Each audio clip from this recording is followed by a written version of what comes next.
Okay, get in here. I don't know how you sleep with all these lights. What are you scared of?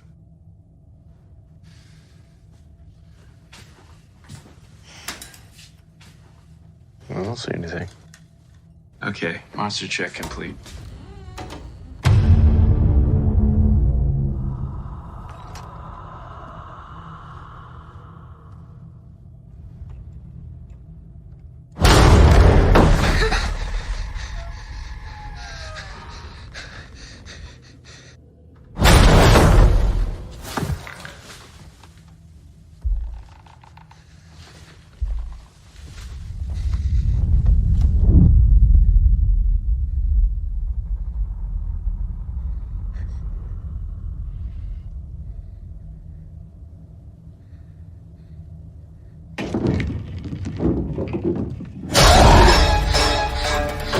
It's been around forever. Hidden.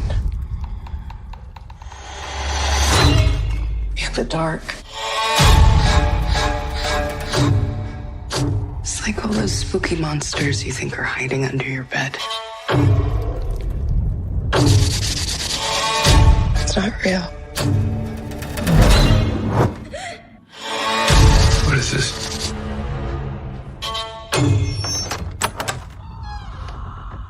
It's the thing that comes for your kids when you're not paying attention.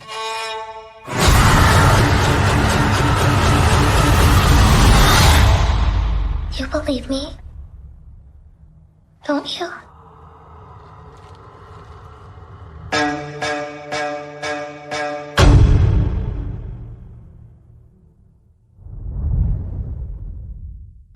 Hello, everybody, and welcome to the latest episode of Fresh Cuts. This is one of your hosts, Mike, and joining me, as always, it's Mr. Venom. What's up, Venom? How goes it? Greetings and salutations, terrified children. Yeah, I'm doing pretty well. How you doing on this fine Sunday? I'm doing well. A weekend after a short week of work because of Memorial Day weekend, so it crept up pretty fast. But it did get hot this weekend, so I've been inside for most of it. But yeah.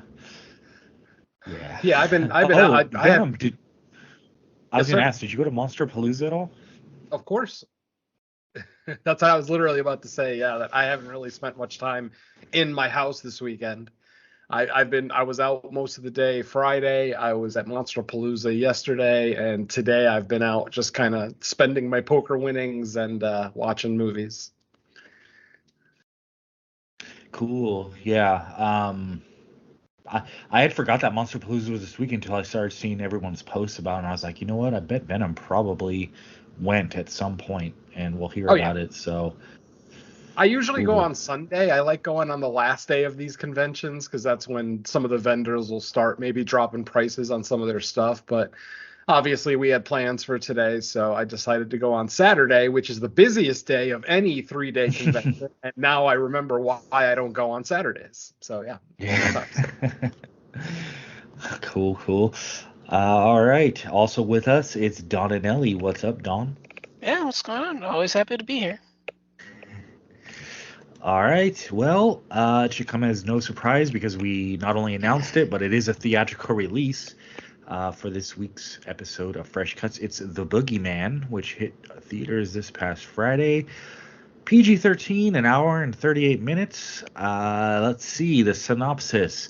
Still reeling from the tragic death of their mother, a teenage girl and her younger sister find themselves plagued by a sadistic presence in their house and struggle to get their grieving father to pay attention before it's too late. All right, let's get our general thoughts on The Boogeyman. We'll kick it to Venom first. Well, what did you think of The Boogeyman? I've kind of have a weird history with Boogeyman movies. There's not really a lot that are exceptional. I mean, there was that 2005 one that was also called The Boogeyman that was, kind of okay, if not a little subpar. Obviously going into this, having, a bigger studio attached to it, and of course it's Stephen King's Boogeyman. I had high hopes, but my friends, unfortunately, we just got the same old movie we've seen countless times before, and we will continue to see countless times moving forward. It's a pretty derivative, color by numbers Boogeyman movie. We don't get a lot of backstory. In fact, we get little, almost no backstory on the Boogeyman himself. No lore, no nothing. Obviously, we get an opening scene where a father who was the victim, the previous victim of the Boogeyman, indirectly, obviously, with his kids missing or having been killed, blah blah blah. It has promise. It starts with promise. I like scenes like that. People that are perceived as maybe mentally unstable going to see a psychiatrist and telling them this, incredible, almost unbelievable story. Smile started out the exact same way, and much like Smile, this movie just kind of fizzled out on me. By the time we got to the third act, I almost didn't care. I will say it's a great made film. Rob Savage does a really good job helming his first non-found footage movie. Obviously, he's the director of Host from 2020 and Dashcam from, I think, last year or 2021. I can't remember exactly, but this is his first foray into a big budget horror movie, and it's not found footage, so he can actually play around with the cameras a little bit. And as far as the filmmaking goes, that's fine. Obviously, a movie like this is going to be filled with a bunch of jump scares. There was one in particular that actually really got me. It got almost everyone in the theater. So, I'll talk about that in the spoiler section. But yeah, just I don't know. It's one of those movies that has promise at first because you've got some great performances. I think, our main girls, Sadie and Sawyer, are both very believable. The little girl Sawyer, obviously, for Star Wars fans out there, played young Princess Leia in the Obi-Wan TV series from last year. So it's nice to see her again. And she does another great performance. She was great as young Princess Leia. She's great here as this terrified little girl afraid of the monster in her closet. We get the skeptical dad as usual. Horror trope number 144 of the skeptical dad who doesn't believe their kids and blah blah blah. And what's funny is that the movie opens up with two skeptical dads, one who has yet to go through anything and one who's already gone through the majority of it. And, it just, the scene ends well.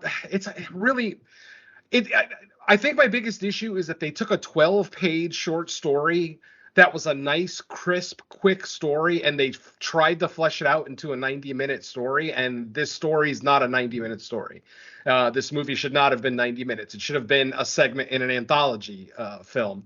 Somebody could, with the amount of short stories that Stephen King has written, I'm surprised no one has just done, like Stephen King's Night Shift or something like that, where they give us like 3 or 4 of his short stories adapted by different directors and writers and whatnot. But and this is what should have been in that film. This movie, there's just not enough story here to fill up 90 minutes. There's not enough horror set pieces. I mean, a lot of darkness. I mean, man. Obviously, with a movie called The Boogeyman, there's going to be a lot of dark scenes, but Jesus Christ, the 3/4 of this movie you can barely see, and that's in a movie theater. I couldn't imagine somebody watching this at home, and God forbid, maybe not the greatest transfer, because I can't imagine that they saw a whole lot of the movie, including the final chase. The final chase sequence is done mostly in the dark, so it's like, I don't know how you're going to build tension when I can't see the antagonist. Yes, you don't show the antagonist for the first hour of the film. That's fine. That follows, the horror formulas hundreds of years old, which is fine. But then once we get it, it should be like a big triumphant thing, like Gabriel in Malignant, or once again, going back to Smile, even when mom, the mom demon, if you will, in Smile shows itself, we see it in all its glory. May not be a good thing or a bad thing, depending on who you are. But this one, yeah, they really kept the creature design of the Boogeyman, close to the chest. They don't really give us any great big shots of him. We do get a couple of decent shots of its face close up, but not a whole lot going on. Obviously, it's a CG monster, so the fact that most of his appearances in the film do happen in the dark probably benefits that. There are some moments of the final battle, the final confrontation between Sadie and the Boogeyman that leaves a little something to be desired. Not a big kill count. I mean, you're looking at only about a 2 body count on this one. So if you're looking for gore, viscera, if you're looking for a lot of kills, this definitely isn't the movie for you. But there is some decent atmosphere. It's just, we've seen it before. It's nothing that we haven't seen before, and we're definitely going to see again, a lot more often. As long as Blumhouse is a company, we're going to see these kind of supernatural thrillers. Ultimately, this is a middle of the road movie for me. They took very little from the short story. For those who haven't read the short story, like I said, it's 12 pages long, and it only consists of that opening scene in the film with the psychiatrist and Lester Billings talking. So the entire short story is just them in the psychiatrist's office talking. They obviously have to flesh out the rest of the movie, and rather than give us lore and maybe more past victims and things like that, kind of the way Smile did. Man, I'm starting to realize this movie is making me like Smile way more. And I was not a big fan of Smile when it first came out. So yeah, I'm not going to call The Boogeyman a bad movie. I'm just going to say it's derivative, it's pedantic. We've seen it before. It's nothing original, nothing nothing new or innovative. Definitely nothing innovative. Nothing really overwhelming about the film. It's middle of the road. It's decent. I think most people are going to get out of it what they think they're going to get out of it. And, ultimately that's just another, color by numbers supernatural horror film. So that's it for my general thoughts. All right. Kick it over to Dawn for your thoughts on The Boogeyman. Wow. It feels like Venom's reading off my notes. I don't have much else new to add to this. I mean, yeah, the main thing for me is that this is just completely mainstream paint by numbers jump scare factory horror, and yeah, it very much feels reminiscent of Smile. And yeah, I'm starting to think that maybe I was a little bit too harsh on that one, because this one is just even more derivative. I mean, I probably could have called everything that was coming if I decided to play, because I had absolutely no. There was like very little here that shocked me or surprised me. I kind of guessed where all the scenes were going pretty easily, and the figure is going to be right behind her, or there, he's going to be standing off in the shadows charging at him, and that's pretty much exactly what I figured was going to happen. And I can see why that would probably upset like the more hardcore fans, especially with the PG-13 rating. But yeah, wow, I don't really have much new to add. I mean, I'll try to think of something, but I'm looking back, and yeah, I mean, there's not much here that warrants going on for over 90 minutes. I mean, this very much feels like it could have been, like a sequel to the Bye Bye Man, or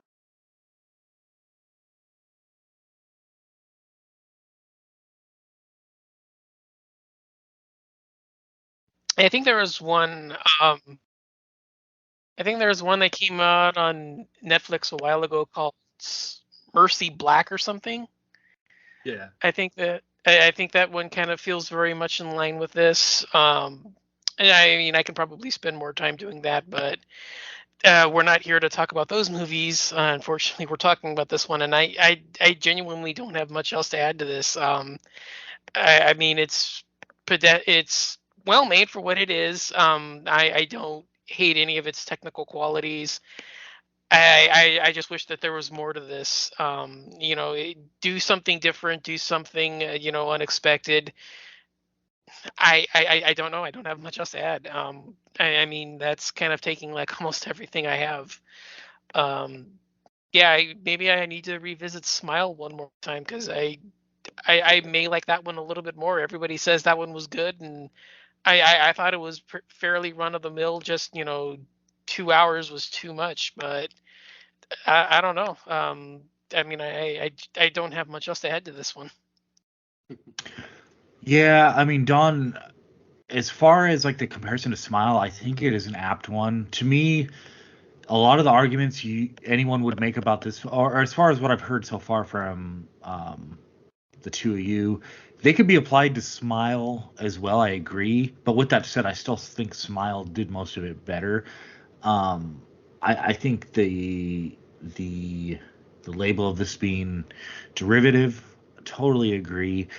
It's one of those movies where it's like nothing about it is like poorly done, or it doesn't make it a bad movie. It just makes it like they do very little outside of what's expected.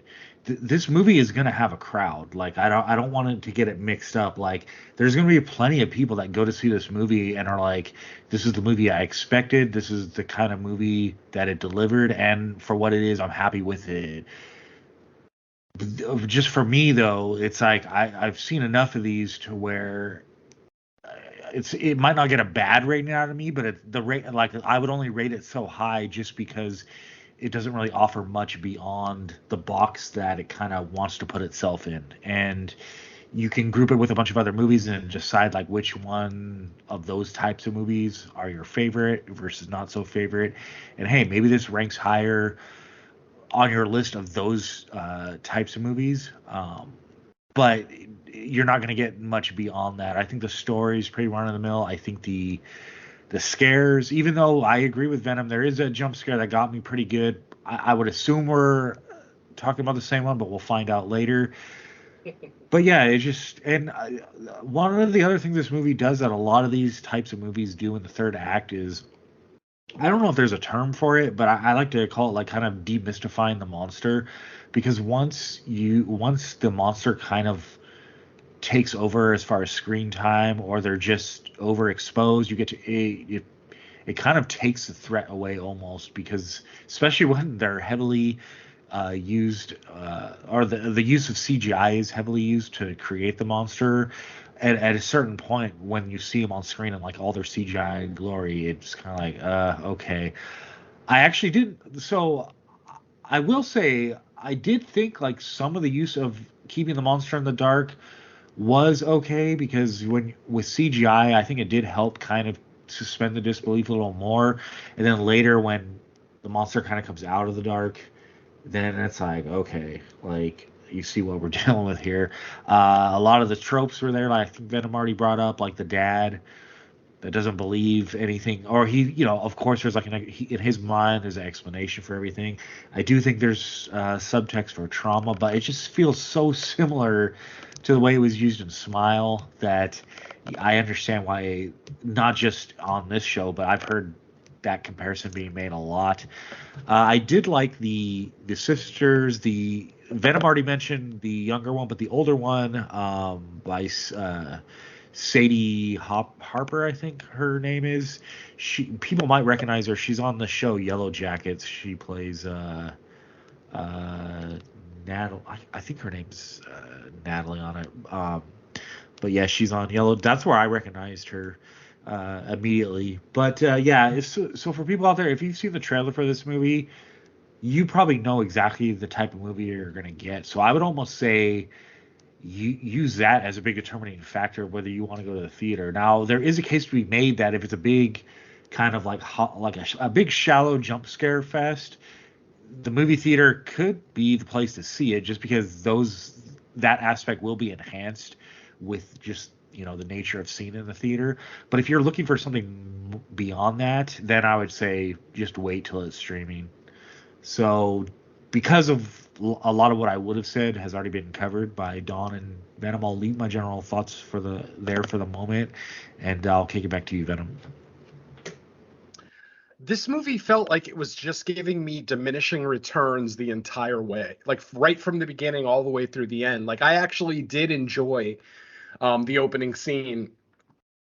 I thought that the actor who played Lester Billings, don't ask me to pronounce his last name, I have no idea. People should recognize him from the Suicide Squad. He played Polka Dot Man. He's also in the Ant-Man movies. I'm sure you guys probably recognize him from more stuff even than that. But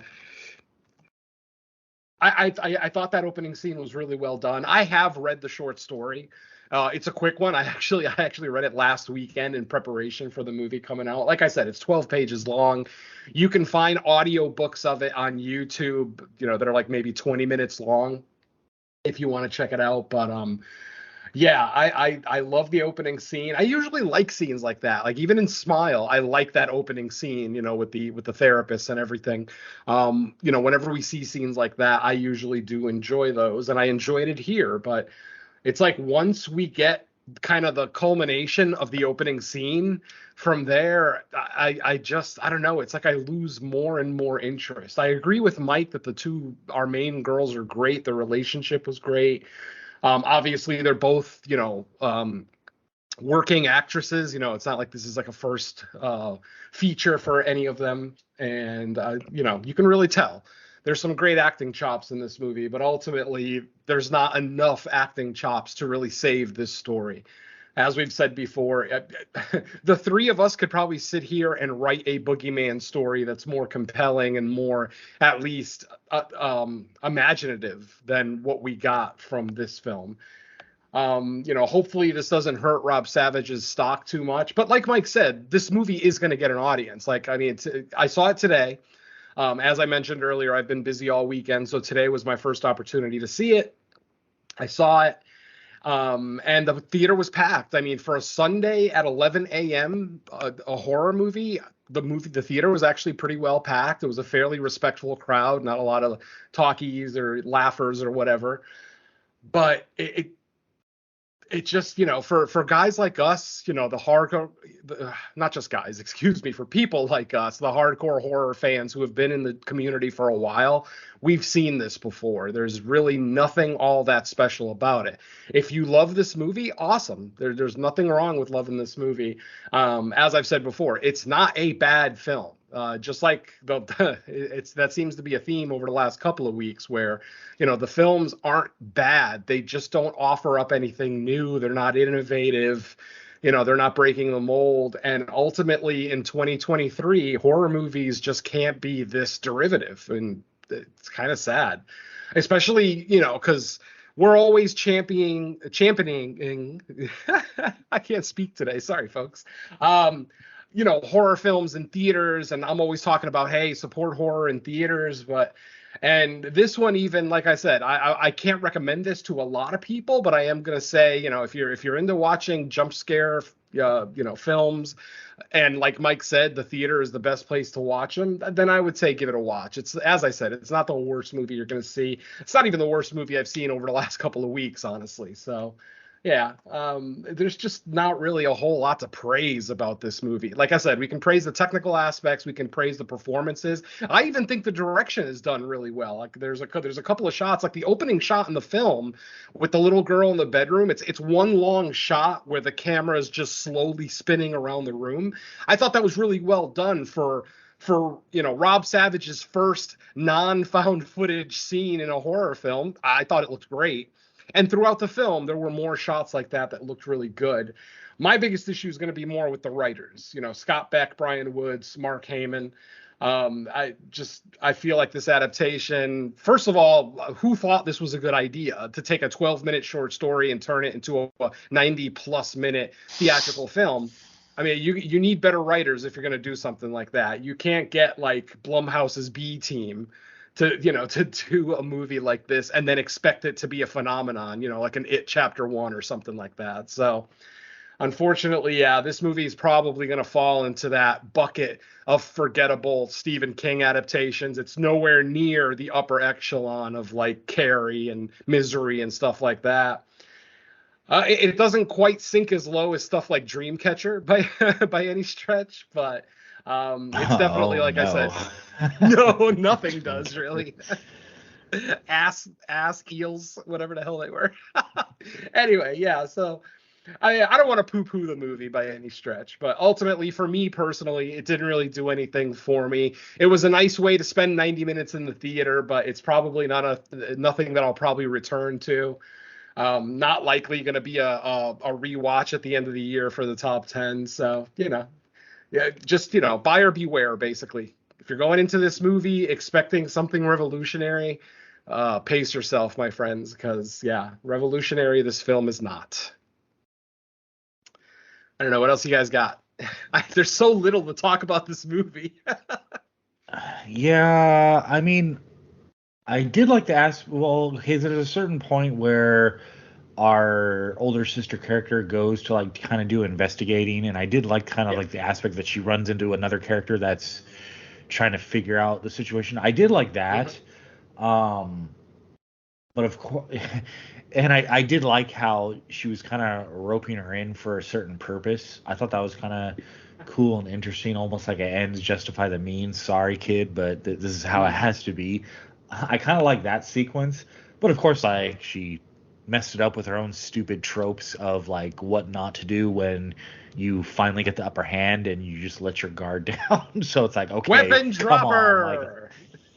yeah, like that was disappointing. Even though like by that point in the movie I knew it wasn't going to be like the conclusion anyway, but I was like, do you have to like do it like this? Cause come on. But yeah, I'm trying to think if anything else really stood out. That's the thing. Nothing about the movie particularly stands out versus it being bad. It's not bad. It's just nothing really stands out.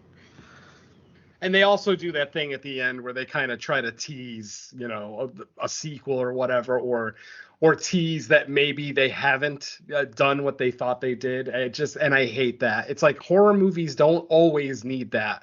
Horror filmmakers, you don't always have to have a sequel tease at the end of your fucking films, okay?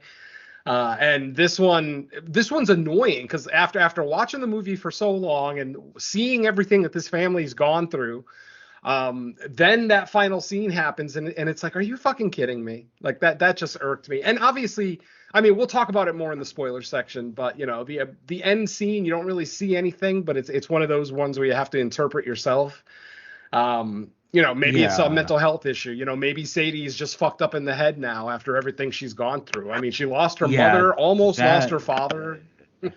yeah, I was gonna say Venom. That's a good point because they do something at the end of the movie that's very common like that. But the problem with doing it in this case is I thought that like the whole reason that the entity or boogeyman or whatever was targeting them in the first place, that reason had dissipated. So it's like, well, unless they're just trying to make an overall point of like trauma never truly goes away and you can just compartmentalize it, so they'll always be susceptible. But I didn't think the movie was ever trying to be that deep during the running time, so I'm like, why would they try to drop that at the end, Exactly. that's like a little too deep. Like something like the Babadook, I can understand why they kind of sort of had an ending like that because it made sense given the preceding 90 minutes or however long it was. This movie was more just like a surface level jump scare movie, so it's like, are you trying to really have a thinker piece at the final scene? Exactly. Yeah. I mean, I don't know. I'm at a loss for words, folks. I'm trying to think of something to say. If this movie was terrible, it'd be easier to review because I could sit here and go on one of my rants about everything that sucks about the movie. But ultimately, nothing about this movie really sucks, quote unquote. It's just we've seen it before. We'll see it again. It's nothing special. Is it worth your hard-earned money to go see it in the theater? I would say no. I give it a mild recommend just because it is a supernatural horror film, and those are usually more fun in a theater with a crowd, maybe with some of your friends, blah, blah, blah. But I still, I still can't really give this a high recommend. Like, oh, you need to see this in a theater. Not at all. You can wait, honestly. Watch it alone in your house when it comes out on VOD, with all the lights off. In fact, that might actually be a better viewing experience for this particular movie, since most of the film takes place in a family home. Maybe watching this by yourself at night with the lights off in your empty apartment or house or whatever might actually raise the quality of the film. I don't know, but yeah, I just don't really have much more to say that's non-spoiler talk. You guys? I'm still waiting for a triple bill of this, The Bye Bye Man, and Smile. And then maybe top it all off with Darkness Falls. Oh, stop it. That Oh God, they better not be charging much for that film festival. That's for damn sure. Ugh. Yeah, one ticket better buy you an entire admission, not a ticket per movie. Oh yeah, fuck that. I better get snacks. I better get a souvenir T-shirt. I mean, yeah, fuck. Those are movies I wouldn't rent for $1. But anyway, that's besides the point. I guess we're all good then on non-spoiler general discussion. Let's go ahead and give the audience their final spoiler warning. This is your spoiler warning, folks. We're going to go ahead and get into the walkthrough of this one. But as I've said, if you've ever seen a Boogeyman film, you've probably seen this one. This one's just prettier. It looks nicer. It's got a higher budget, blah, blah, blah. And the Boogeyman himself, you know, we've all talked about how he's a big old CG, you know, nightmare. I will say, as Mike mentioned, the fact that he's usually in the dark does help. I didn't hate the design. I actually kind of dug the design of it, you know, with it's basically just a torso with 4 big limbs. I thought that was really cool. It almost kind of definitely reminded me of the Quiet Place alien thing. Yes, the Death Angels, absolutely. Especially the drawing that the guy did that she used, you know? I can see that, absolutely. All right, folks, so here we go. The Boogeyman 2023. Our movie opens up in a little girl's bedroom. She's by herself. She hears something rustling in the closet. She calls out to her father, thinking it's like her dad or somebody in her family kind of messing with her.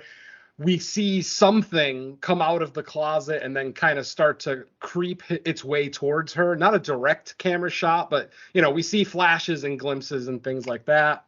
Finally, we hear the little girl's father's voice. We hear his voice saying, "Oh, honey, it's just me. I'm okay. I'm just coming in to check on you." But what we see as we hear this voice is we see a black clawed hand reach up from the darkness into the baby bassinet, whatever the hell you want to call it, crib, the baby crib.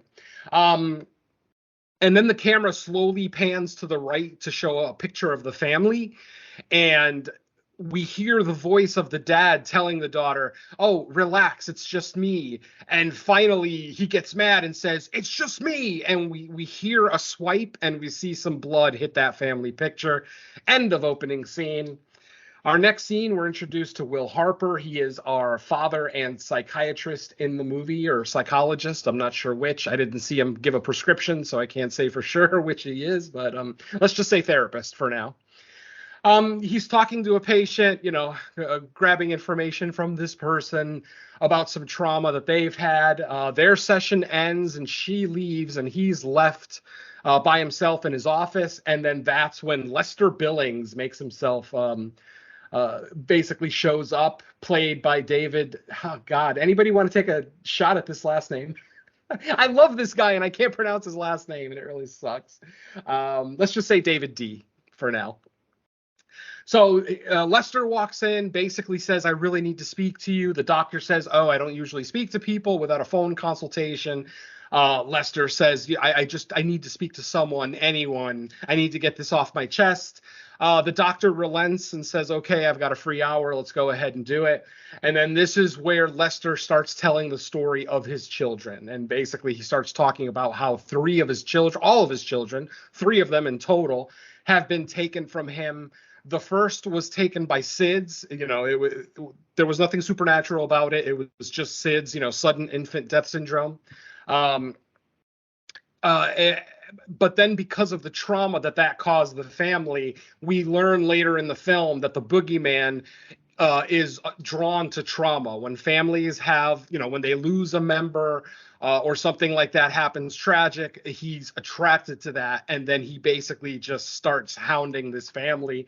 Later in the film, it's even mentioned that he likes to play with his food, where he likes to scare people to death before he actually finally takes them. And and we see, you know, obviously throughout the conversation, Lester keeps looking at a closet door that's only slightly ajar. It's open slightly ajar. And if you read the short story, you know how often that line is used, that the door was only open a crack. I think that's what the exact wording was. The closet door was just open a crack. He says it like 5 or 6 times in the short story. I think he only says it once here. But like I said, he's talking about his kids. The first one died from SIDS, and then the next one died about a year later. And this one was much more, odd circumstances as to how it died. The kid was injured, almost like he fell down a flight of stairs. I think they might have mentioned broken bones, blah, blah, blah. And then he said that's when he finally started to believe his kids when they were talking about the boogeyman and that there's something in the house, because one day he actually sees the thing. He says that one night he heard his final living child screaming. And when he ran into the room, he caught a glimpse of it. He saw what it was. But unfortunately, it was already too late. The boy was dead. It doesn't seem like Dad was ever accused of the murders, but he definitely has this sense of guilt that he allowed his children to be taken by this thing because he didn't believe their stories of, the monster in the closet. Like no parent believes the stories of the monster in the closet. So basically the session ends. And the psychiatrist decides to call the police. He's worried that this guy might hurt himself or others. He even starts to believe that maybe, yes, he did kill his children. So in the process of calling the police, he ends up going upstairs to the bedroom where the older daughter had just left her first day back at school. I forgot to mention a pretty important aspect. The mother of this family had recently passed away, which is why it's just Dad and the 2 daughters. So the girl, Sadie, the older sister, goes to school, has a terrible day, has to deal with a bully giving her shit about her dead mother. She ends up coming home early, and that's when our 2 scenes kind of intersect. As I mentioned, when the doctor when the therapist goes to the phone to call the police, Lester decides to go upstairs, just kind of searching the house. I don't know, maybe he hears a voice or something, potentially. He ends up going upstairs. He ends up going to the mom's art studio. Mom was an artist. We see like paint supplies and like canvases, throughout the film. And he ends up going into the closet or something. He thinks that he hears a voice, and he goes into the closet. And basically at the same moment that he goes into the closet, Sadie walks into the room, and she hears a struggle in the closet. She hears a major struggle, ends up seeing what looks like blood pouring from the bottom of the door, but then the red suddenly turns to Technicolor. There's like greens and yellows and blues. And then when she pushes the door open, she realizes it's cans of paint that have fallen over. It's not blood, Technicolor blood, obviously. But unfortunately, when she closes the closet door behind her, that's when she sees Lester's body hanging from the door. It does appear that Lester took his own life, that he hung himself in that closet, but obviously with Sadie hearing the struggle outside the closet door, she thinks that there's something a little bit more to it. The police come, they take Lester's body away, blah, blah, blah, and we just kind of go from there. From that time, once Lester is gone, once he's, died or took his own life, whichever you want to go with, I think we all know what really happened. Sawyer, the younger daughter, starts seeing things in the house. She thinks that she sees something under her bed. If anybody saw the trailer, I did watch the trailer after I saw the film, so they put the scene with the light orb that she keeps in bed with her. That's one of the very first sightings of the boogeyman in the film. Again, not a very good shot. You get a quick glimpse of its face, and when I say quick, I mean like split second, literally. So it's established that, yes, there is something in this house. Obviously, Dad is skeptical, doesn't believe the stories. Eventually, older sister Sadie starts to see and hear things herself. At one point, she goes down to the basement, and she thinks that she sees her mother in her dress. But when she turns the light on, it's just the dress hanging there on a hanger, on a rack of clothes. But there's like little supernatural things like that, voices, footsteps heard in other parts of the house, blah, blah, blah, blah, blah. This horror, the same haunted house tropes that we've seen 1,000 times before. Let's see. Eventually, Sadie starts to believe Sawyer, and she ends up going into her father's office and finding his recorder. He's got a little digital recorder where he records all his sessions, and she finds the Lester Billings session, the one session that he had with her father, and she listens to it, and she realizes at one point that, or should I say, she finds Lester's notebook. Lester ends up bringing a notebook with him to that session, the one session that he had with Dr. Harper. And apparently the police didn't find it, which that's hard to believe. Police investigations are usually pretty good. But she ends up finding the notebook underneath the couch. She can see that a page has been ripped out of it. And then while listening to the tape, she hears that that Lester ripped a page out of the notebook and handed it to the dad and basically said, you know, this is what my son said it looked like. Sadie ends up grabbing the page after it and then running a pencil across it, you know, to try to see the tracing of the picture before it. And what she sees is a very elementary, like a little kid drew it, basically a monster with 4 large limbs and this little torso. It almost looks like a a 4-legged spider, if you will. After seeing the picture, she realizes that there might be some truth, because some of the stuff that that Lester said on the recording matches things that little sister Sawyer said to Sadie. So, of course, her interest is piqued. She ends up finding Lester Billings' address, which, by the way, I'm a little upset they don't give us the entire town, because in the short story, Lester Billings is from Waterbury, Connecticut, which is my fucking hometown. It's where I was born, my friends. And they mention Waterbury multiple times in the 12-page short story, but apparently it's too much to mention in a 90-minute movie where Lester was from. Even to the point where when she looks at the piece of paper that Lester filled out, he omitted the city and state. He only put down his address. So my friends, this movie takes place just outside of my hometown. So I think that's pretty cool. Even though they don't mention it in the movie, if you read the short story, you know it's Waterbury, Connecticut, which is my hometown. So anyway, it's nice. I felt like a little connection to Lester. She ends up, as I said, Sadie, the older sister, ends up going to Lester Billings' house, and the outside of it looks decrepit. It looks like it's been abandoned. There's broken windows all around the house, blah, blah, blah. Eventually, Sadie does go ahead and go into the house. When they're in the house, it looks like a scene from Hoarders. You know, there's just trash everywhere, rotten food. She opens the fridge and just a bunch of flies come out, and it just looks awful. Eventually, as she's leaving the house, she ends up running into Lester Billings' wife. Yes, Rita Billings. And when obviously Rita thinks that, that Sadie's just like some kid looking for a thrill or whatever, breaking into the murder house or blah, blah, blah.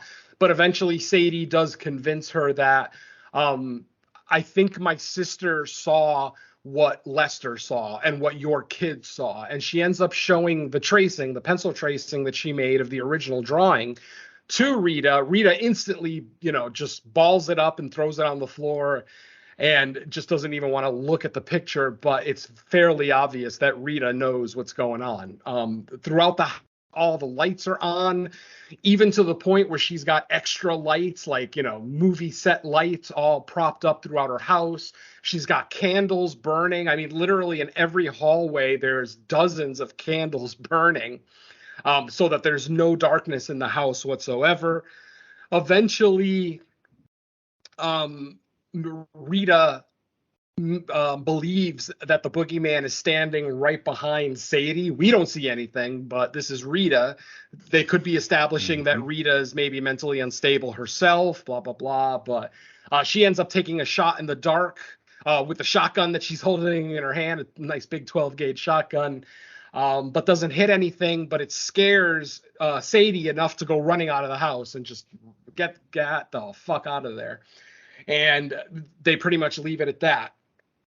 Now, eventually, at one point, the boogeyman actually does attack. And mind you, folks, I've skipped a couple of set pieces here, but ultimately they're not ultra vital to the story. One night, Sadie is home. she's not exactly by herself. Like her sister, it's on a night when her sister invited some friends over. And I say friends with quotations because these bitches don't give a shit about Sadie. Maybe one of them does. One of them is like her ex-best friend. But the rest of them are almost there just for the freak show to see this girl. And she provides the freak show that they were expecting. She freaks out at one point. She takes a hit of a joint that's probably like a fucking year old. It was half smoked. It probably tastes like ass. I mean, when Sadie made the claim that she had actual drugs, I'm like, oh God, don't pull that roach out. For fuck's sake, don't pull. And yep, she pulls out her mother's half-smoked joint. I'm thinking that's bad luck. Why would you finish a dead person's joint? Like that's got some bad juju attached to that shit. Yeah. Anyway, that was interesting. Like, I was like, tell me she actually has like her own stash and she's not going for that old decrepit thing she found in the box. Oh God, and not even in an airtight box, and like one of the like an Altoid mince tin. She just flips open and there's like a little bit of weed and like a half-smoked joint, and I'm just like, oh, that's garbage. Throw that away, honey, please. High school kids, they don't know any better. So at this party, Sadie ends up having a little bit of an episode where right after she takes the hit, she starts coughing uncontrollably, which is, fairly normal for someone hitting a joint for the first time in high school. But then the cough doesn't go away, and she's like coughing, and she's got this worried look on her face. She ends up going to the bathroom and pulling a string out of her mouth. She keeps tugging at the string, tugging at it, until finally out pops her little sister's tooth that they pulled out from an earlier scene. There was an earlier scene where she used the old, the closing the door with the string attached to the tooth and the door handle trick, that we've seen countless times. They end up, taking the tooth out, and, well, the boogeyman really took the tooth out because Sadie said she was going to close the door on the count of 3, but then she said 1 and the door slammed shut on its own. So, but yeah, that string with the tooth on it was left at the scene, where they extracted it, and they never picked it up. But apparently the boogeyman did, because now it's coming out of Sadie's throat. Sadie comes out of the bathroom distraught, crying, and the other girls just are. There's one girl in particular who's like the bitch of the group, and she makes a comment about Sadie being a freak show. Sadie slaps the shit out of her. The girls all end up leaving, and then after they leave, Dad is in his bedroom because he promised Sadie that he wouldn't bother her during her little, sleepover or whatever it was, their hangout that they were having. And he also let Sawyer, the younger sister, play PlayStation for as long as she wanted, just, again, to stay out of her sister's hair. But once the friends all leave, this is when, Sawyer, the younger sister, gets attacked. She's in the bedroom. She's in the living room, I think, playing her PlayStation or her dad's PlayStation, whatever. And suddenly she hears something creep into the room. She hides on the couch, like she was sitting up, and then she lays down because there's something behind the couch creeping up on her. We get to see some quick shots of the thing as it's walking around the couch towards her. Finally, it does grab her and attack her. We don't really see much of the attack, but what we do see is Sadie getting thrown into the flat screen TV that she was just playing video games on. Obviously, Dad is still kind of skeptical. He's can't come up with a logical explanation for all of this. At the hospital, Sadie looks like she's been beat up a little bit. She's got some bruises and cuts on her face. But while the family is at the hospital, Sadie gets a phone call from Rita Billings, basically saying, I figured out how we can beat it. I need you to come here as soon as you can. Sadie does exactly that. She goes to Rita's house, and when she gets there, Rita basically tells her, I think I figured out a way to beat this thing. If this thing is attracted to trauma and families breaking apart, we need to fight it with love. We need to show that your family isn't as broken as the boogeyman thinks it is. But unfortunately, instantly, Rita kind of changes her tone and actually ties up Sadie to a pipe in the room.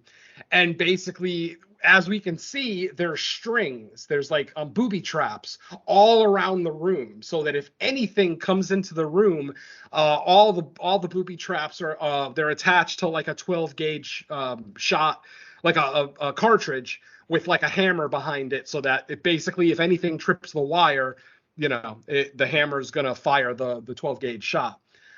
They end up attracting the boogeyman to Rita's house, and the boogeyman actually falls for the trap at one point. He actually goes right into the room that Sadie is tied up in, and he trips all the wires, and he's shot like 5 or 6 times by different 12 gauge shells around the room. He falls to the floor, and instantly and I actually said this out loud at the theater. I'm like, double tap. I got a little chuckle out of a couple of people in the theater. I said, double tap, quick. And she actually does it. She actually does shoot the thing a couple of more times while it's down. And I'm thinking, awesome, smart lady. But then what does she do? She puts the fucking shotgun down to then go and untie Sadie, thinking that the boogeyman is now dead. She even makes a comment like, see, I told you we could kill it. But then when she bends over to untie Sadie, of course, the boogeyman comes to, attacks her, and this scene was really dark, so I might have to get confirmation from my co-host, but I think the boogeyman cuts her in half, right? Did he, like, tear her in half? That's what I thought I saw. It's a split second. It's just a quick shot. But yeah. That was how I'm trying to think back. Yeah. That was how I took it. I mean, that was how I took it. I mean, I couldn't tell for sure. I mean, yeah, you're right. It's just nearly impossible to see half of this stuff. But yeah, that was the way I took it. Yeah, I mean, at the very least, he either ripped her head off or he cut her in half. But like I said, I thought I saw her upper half like fly out, like across the room in one quick shot, like I said. So anyway, yeah, at this point, go ahead. I remember what you're talking about. I just can't remember if I saw enough to say it was like half of her body, or if she was completely torn. But I know exactly what you're talking about. Either way, She was pretty messed up. Yeah. Oh yeah, he tore her up really good. No pun intended. So yeah, at this point, Rita is dead. Sadie is able to get out of her because basically when the boogeyman actually kills her, actually tears her in half, the 12 gauge shotgun in her hand goes off, shooting the pipe that Sadie is tied to. Of course, it breaks the pipe. She's able to get her twist tie, or her zip ties, excuse me. She's able to get her zip tie undone, and she's able to get out of the house. And when she gets out of the house, she gets a call from her father. As it turns out, Sawyer and her dad have left the hospital already. And Sadie obviously is very aware of, oh shit, if this thing killed Rita, it's guaranteed going right to my house right now. How this thing travels between houses is beyond me. They never show it. It's not like it's literally jumping from closet to closet, the Monsters Inc. technique, if you will. They never really explained that. Just for some reason, it shows up. It does eventually show up at Sadie and Sawyer's house. It does attack the dad. Basically, the dad, at this point, the dad is starting to believe. He's starting to believe that there is something in their house, malevolent, that's trying to do them harm. When he receives the phone call from Sadie, he's literally at the front door, opening the front door, but he actually, believe it or not, he actually heeds Sadie's advice. He's like, you know what? You're right. I'm not going to go back in there. Unfortunately, when he turns around, something grabs him and Sawyer. I mean, he's holding Sawyer in his arms. Something grabs them and pulls them into the house. Sadie then eventually does show up at the house, realizes that Dad and Sawyer are missing. Eventually, she finds them down in the basement, and she sees, this is where we get one of our first really good shots of the boogeyman, where we see him up in the corner actually holding her unconscious father's body in his hands. It looks like he's about to do something to him, but they're using light. If I didn't mention it before, obviously the boogeyman doesn't like light. So anytime a room is bright, he can't really dwell in that room. So, they're trying to get lights on. Eventually, the boogeyman does discard of the dad, just kind of throws him across the room. Sadie and Sawyer collectively are trying to thwart the boogeyman. Eventually, what ends up happening is Sadie, or Sawyer, the younger sister, has like an aerosol can on her. And then Sadie has her mother's Zippo lighter on her. Of course, they join forces and they emulate the ending of 2016's The Monster by using an aerosol can and a lighter to set the monster on fire. And set it on fire they do. This thing is engulfed in flame. By the time the scene is over, we see the boogeyman still on fire, and he's basically turning to ash. Bits of him are falling off, blah, blah, blah. Everybody feels great. Obviously, I haven't really talked much about the relationship between the dad and the daughters. Obviously, it's a strained relationship because of, the mom's passing. Dad doesn't go to the therapy sessions with the girls when they do go to therapy. So then we get a final scene in the film where we see Dad at therapy for the first time with his daughters. He talks about how he wasn't prepared to be a dad by himself when his wife died. He figured his wife would be there forever. He even makes the line of, I figured my wife would be here to fix my mistakes for the rest of our lives. And obviously she's not. And I'm terrified. He actually says the word, I'm terrified of being a dad. But, obviously they get together. They end up having a big old group hug. The therapist going to go ahead. I did like that aspect because I felt like it was showing that basically he was not dealing with his grief and trauma over the wife's death in the name of like, oh well, I'm doing it to protect them, but really he was doing it because he didn't want to deal with it himself, and the byproduct of that was the daughters were getting more emotionally messed up because it was like not only did they lose their mom, but now their dad's acting like a shell of himself. And there is an understandable aspect why he would be grieving and still not fully present and emotionally fit for them. But the fact that he wasn't doing the therapy, it's like, well, dude, you're not even taking the steps to try to get back. So I think it was good that at the end, like, it showed him kind of confronting the fact that, I should probably be dealing with it too. Exactly. There's definitely an arc, a character arc for Dad.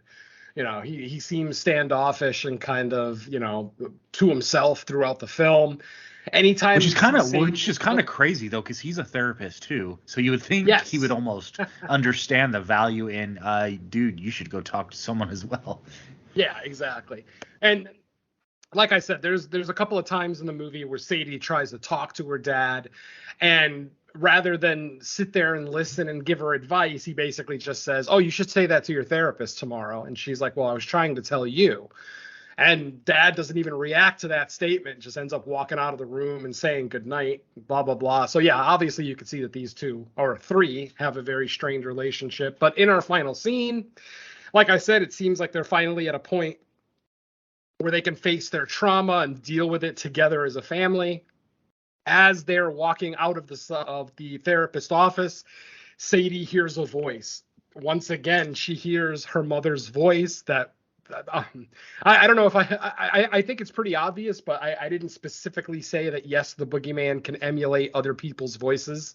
Hence why people are constantly thinking they hear someone talking to them when it's actually nobody there, just our boogie boy. So at the end of the film, like I said, as Sadie is walking out of the therapist's office, she thinks she hears her mother's voice again. And she turns around and she goes back into the therapist's office. And what do we see? We see the closet door on the opposite side of the room slightly cracked open. It's open just a little bit.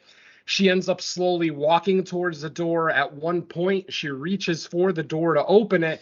And then her therapist shows up and says, "Can I help you with anything?" She basically just looks at the therapist and says no and just slams the door shut. And that's the end of our film, folks. No post-credits scene, so no need to stay for all the credits for this one. But yeah, as I said, not a terrible movie, just been there, done that, I guess, is just the best way I can put it. Mm-hmm. Yeah. So. Yeah. But it's still a horror movie in the theater, so go see it.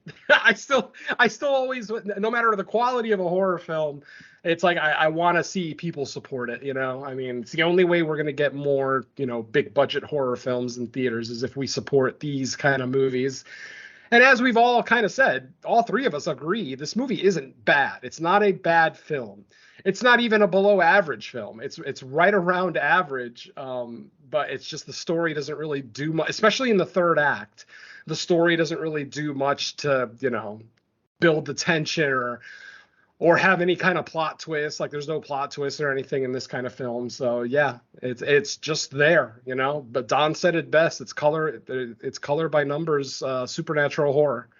What are you gonna do? Mm-hmm. Yeah. Yep. Yeah, that pretty much sums it up for me too. No need to repeat what was just said, but I think it sounds like the three of us are pretty much on the same page with this movie. So mark it down. Yeah, it doesn't happen often, folks. Yeah. Cool. All right. Well, that's probably gonna do it for us on the Boogeyman then. So before we get out of here, let's go around the cast to see if there's anything new to let the listeners know about. So Venom, I'll start with you. Nothing new specifically from since the last episode. We were supposed to record Creature Comforts episode 18 this weekend. Unfortunately, one of us became ill, so that ended up getting postponed. It just gave me more free time to spend at Monsterpalooza, but ultimately that'll hopefully get recorded. It's not going to get recorded this weekend because this coming weekend I have another monster weekend coming up. I have a tattoo convention and obviously poker. I have poker every single weekend. And I'm also recording a guest spot on Sunday for the Joe Blow Horror Show, where we're going to be talking about Resident Evil movies. I have been assigned with Resident Evil Apocalypse, which is the second film. I believe, Mike, you have the third one. So you're also going to hear Mike in that series. That's the Joe Blow Summer Series, you know, where they take a horror franchise and review all of them with different guests. In the past, they've done the Romero zombie movies. I forget what they did last year, and I was a part of it, but I don't remember what the hell I did. I think it was the zombie series. Oh, was that so I don't know what I did 2 years ago then, whatever it was. Because I know this will be the third time I'm with Joe Blow. Because they always do the beer review during their episode too. So I always got to make sure I have like some exotic beer with me to talk about because they have a segment on that show for beer. So blah, blah, blah. That'll be happening this weekend. That's pretty much it. Creature Comforts episode 17 is still the latest. Crystal Lake Gift Shop episode 3 is still the latest. The main show, though, that's going to be well, no, that's still episode 52 or 3 for My Picks, the docudramas. That's still going to be our latest episode out there. Yeah. We do have an episode planned. It's just probably going to be a couple of more weeks before we can record that, unless we find like some weird off night that, you know, all three of us are available. It's probably going to be a little bit before you get the next episode of Creature Comforts or the main show. Hopefully Mike and I can get together sooner rather than later to get Crystal Lake Gift Shop episode 4 out there. But that's pretty much it for me, folks. Not a whole lot to talk about. All right. Dawn, how about you?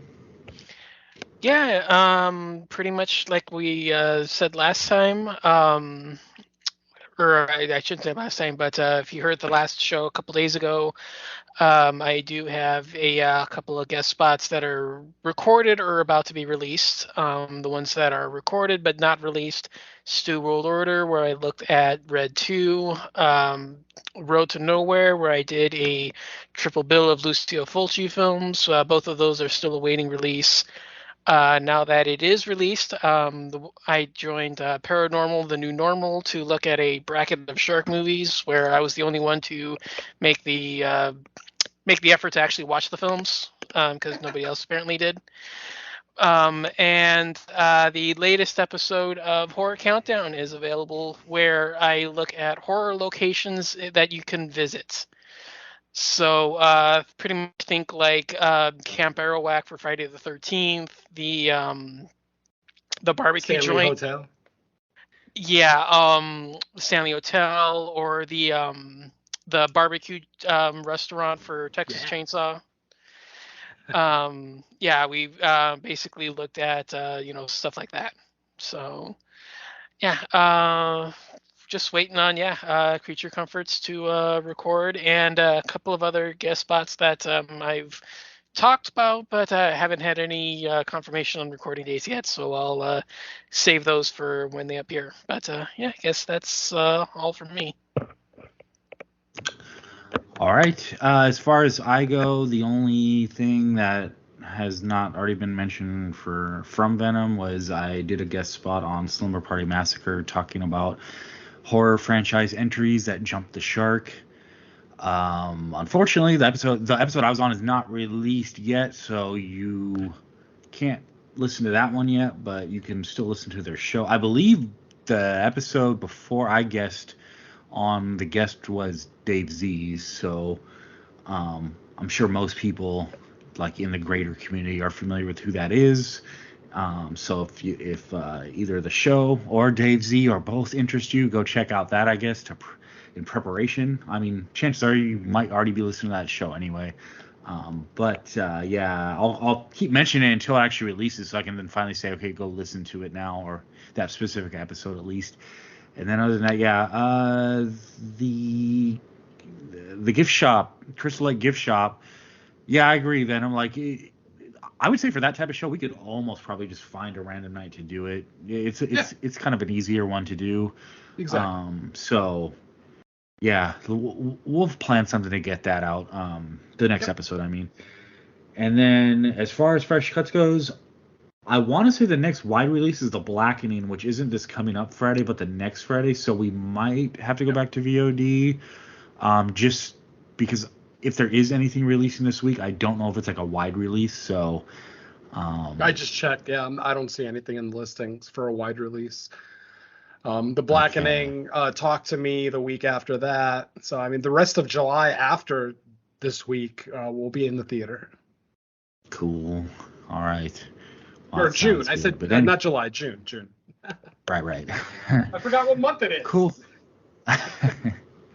And well, in California, once it hits like June, it's just like we're in the hot months, and I'll let you know when it's not hot anymore. That's it's all kind of blends, but yeah, I think that's gonna do it for this episode of Fresh Cuts. Thank you everybody for listening. We'll catch you on the next episode. Until then, let's say bye to listeners. Later. Always talk out your problems with a therapist. Best way to go. Peace.